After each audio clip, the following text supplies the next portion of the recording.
trusting God and giving God our fears so that we can be relaxed enough and laugh is a tough thing to do. But during this COVID pandemic, I highly encourage you to give COVID to Christ. Tell him you can't control it. You don't know what to do. It really frightens you. But tell him it's his job to worry about it, not yours. That's what he wants you to do. And if you can really release that to God and believe that he will take this on and work this pandemic out the way he chooses, then you can really relax. And you need to relax to enjoy your life, to enjoy your kids.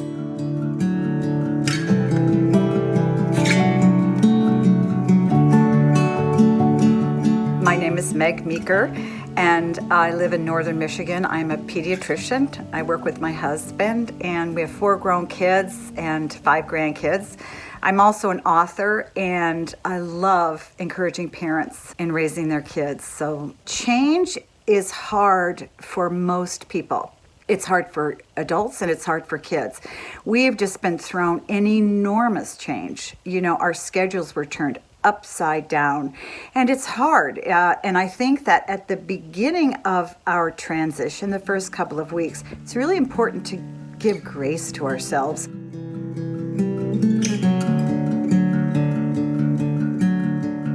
Your kids are going to be upside down. They may fight a little bit more. They may want to watch TV a little bit more.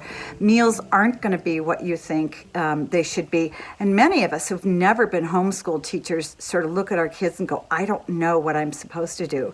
So I think first and foremost, the thing to do is sit down with your kids and say, you know what, guys, we're all in this together. I've never been a teacher. I've done the best I can in many other things in life, but it's really important that we work together here because this is a tough time for everybody. I think it's really important too for you as a mom or a dad to sit down and list all the things that you feel you should be doing every single day. Maybe a list of 10 things, and then knock the bottom 5 out. Because most parents in situations like this put so much pressure on themselves to be everything to your kids, and you can't be. You know, you're not the circus director, you're not the cook and the maid and the teacher and all these things. So give yourself some grace in these first couple of weeks, and you will fall into a good rhythm with your kids.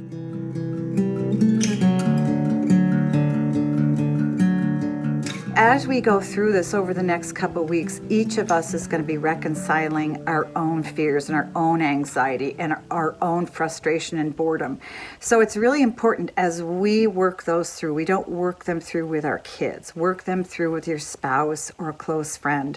And I really do think it's important during this time to make regular Skype calls with close friends so that you can talk about your frustrations and sort of vent your feelings, so that then when you go to talk to your kids, you're calmer and you won't talk to your kids about your own fears. I think it's important just to be honest with your kids. You know, just sit down and say with them, it depends on their age, but what I encourage parents to do is sit down and talk to your kids very truthfully. If you have a young child, say, you know what, life is turned upside down and Dad and I are having a hard time trying to figure out how to get this. It's a little bit you don't want to say scary. It's a little unnerving and we don't really know what to do, but I don't want you to be afraid because we've got this. So it's really important to explain to kids what's going on, and then explain to them that everything is upside down, but it's your job as a mom or dad to sort of take charge and make everything okay for them.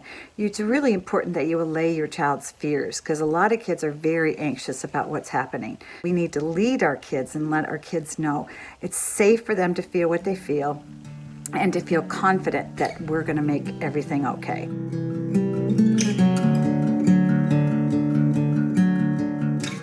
Kids are going to fight more because they're frustrated, they're cooped up, they haven't gotten enough physical activity, maybe they haven't gotten a lot of sleep, and this is just the way they take out their frustration. So I would sit down with a couple of kids and say, guys, I totally understand why you're frustrated, and I see that you're fighting more, but you know the rules in our house. We don't fight. We don't hurt each other or say mean things to each other. So this is what we're going to do, and give them a plan for what to do when they feel like fighting. When you're angry, here's what you can do. I'm going to get you some Nerf bats, and you can go into the basement and you can just hit things, whatever you want, a lot better than hitting your brother or calling your brother names. Or they can go outside and they can just spend some alone time. Or they can go to their room and listen to music or just lay in there and read a book, whatever they want to do. So it's really important when you see your kids fighting to give them a plan, an alternate plan to fighting, and let them know that anger and frustration is what triggers the fighting. So whenever they feel that anger and frustration, they now know what to do instead of fighting with their sibling. You have to work at it. It's not going to come overnight. It might not even come in a week, but it will eventually come as long as you teach your kids it's okay to be mad and it's okay to feel frustrated, but it's not okay to hit a sibling. So I found that this really works.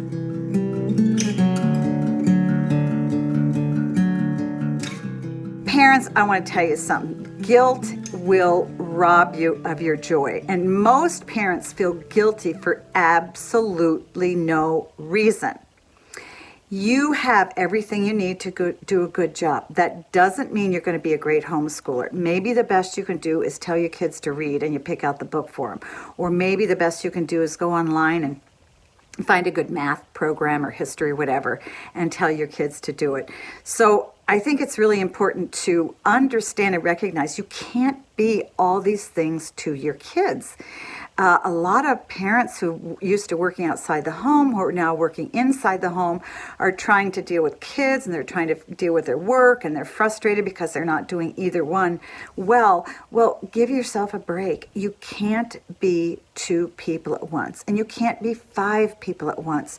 But most of all, when you're feeling badly about something or guilty about something, stop and ask yourself, is this something that God would want me to feel guilty for? Is this true guilt?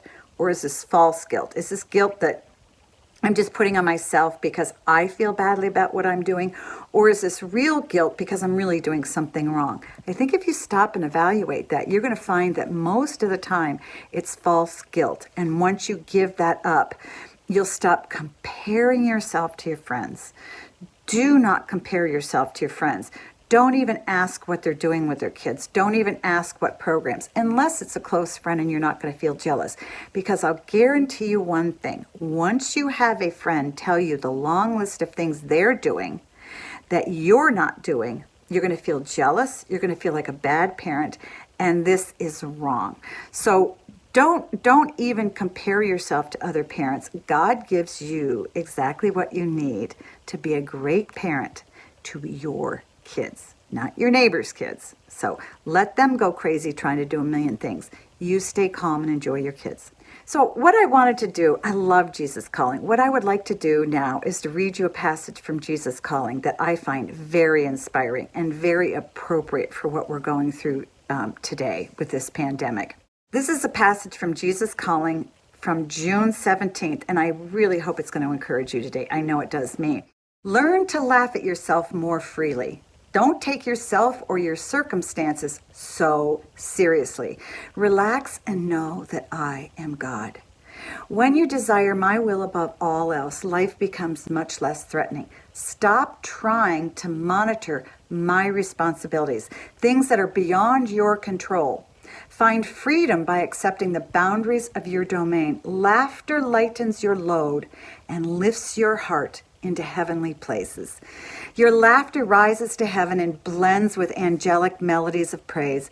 Just as parents delight in the laughter of their children, so I delight in hearing my children laugh. I rejoice when you trust me enough to enjoy your life light-heartedly. Do not miss the joy of my presence by carrying the weight of the world on your shoulders. Rather, take my yoke upon you and learn from me. My yoke is comfortable and pleasant. My burden is light and easily borne. Just know God's got this.